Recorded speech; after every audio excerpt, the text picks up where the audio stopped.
Assalamualaikum warahmatullahi wabarakatuh. Gimana kabarnya teman-teman? Masih sehat kan? Harus selalu sehat dan bahagia ya. Nah, saya akan mengampu mata pelajaran ilmu penyakit dan penunjang diagnosa. Kita masuk ke materi ya. Nah, bismillahirrahmanirrahim. Bab 1 ini kita akan membahas penyakit pada sistem saraf. Tapi sebelum masuk ke materi, kita review dulu yuk anatomi sistem saraf manusia itu apa aja, bagaimana. Nah,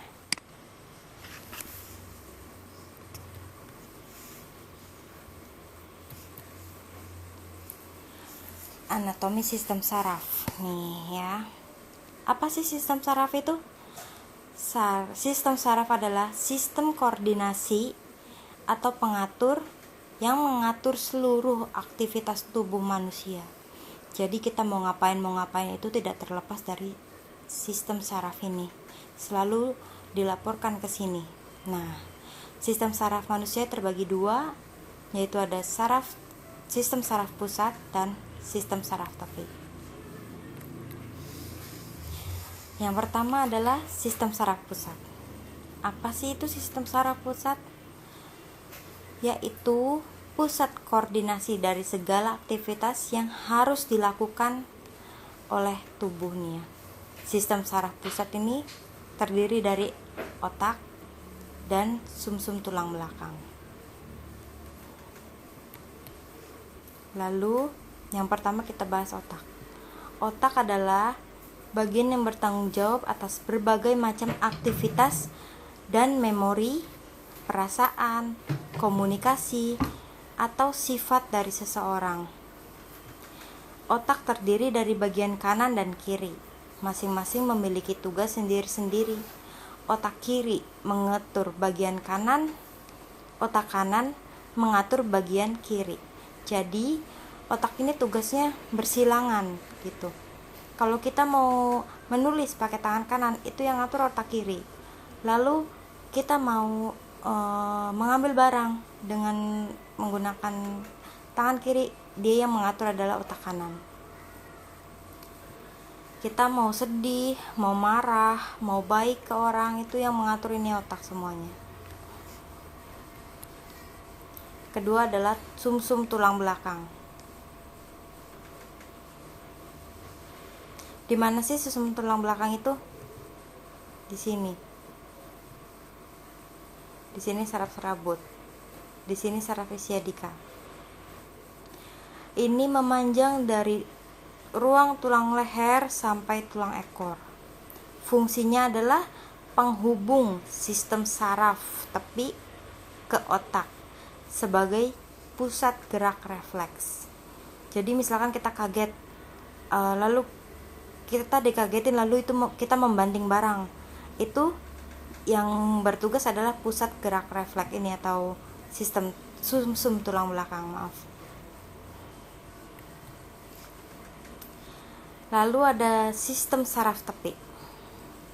Saraf tepi ini dibagi, yang penyusunnya adalah saraf kranial dan saraf spina ya. Yang tugasnya adalah menyampaikan informasi kepada sistem saraf pusat tentang adanya rangsangan agar menyebabkan tubuh melakukan respon. Tuh. Misalkan kita kukunya panjang, nah saraf tepi nih, pengen potong kuku, ngomong deh ke otak, ayo potong kukunya. Akhirnya kita ambil gunting kuku dan memotong kuku kita gitu. Sistem saraf tepi ini dibagi dua, ada sistem saraf tidak sadar atau otonom dan sistem saraf sadar atau somatik. Kalau otonom ini bekerja tanpa disadari, otomatis, tidak di bawah kehendak pusat. Apa aja sih contohnya? Nadi, detak jantung, nafas, kedipan mata nih.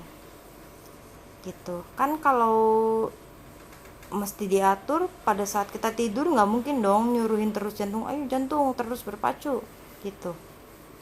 Lalu ada sistem saraf sadar. Contohnya apa? Kita mau jajan nih di situ. Aduh, pengen order barang, pengen check out di Shopee. Nah, ini yang mengatur adalah sistem saraf sadar, bekerja atas dasar kemauan dan kesadaran kita. Nah, ini dia fungsi-fungsinya. Otak dan sumsum tulang belakang disambungkan oleh sistem saraf pusat. Kalau otak, fungsinya adalah menerima pesan dari seluruh tubuh dan mengirim pesan ke tubuh. Contohnya tadi kan menerima pesan nih dari sistem saraf tepi itu ya. Kalau kita mau potong kuku, lalu dia mengirim pesan tuh ke jari, ayo ambil itunya, gunting kukunya, ayo potong kukumu gitu. Kalau sumsum tulang belakang, fungsinya adalah membawa pesan dari otak ke saraf tubuh yang menggerakkan jari-jari ini untuk mengambil gunting kuku tadi, dan membawa pesan dari saraf tubuh ke otak. Oke, aku potong nih kukunya gitu. Nah, kalau saraf tubuh, sistem saraf tepi, fungsinya adalah menerima pesan dari sumsum tulang belakang dan mengirimnya ke organ tubuh kelenjar, juga mengirim pesan ke sumsum tulang belakang dan organ tubuh. Sampai sini jelas ya tentang sistem saraf manusia. Nah, kita lanjut ke video berikutnya. Oke, untuk anatomi tentang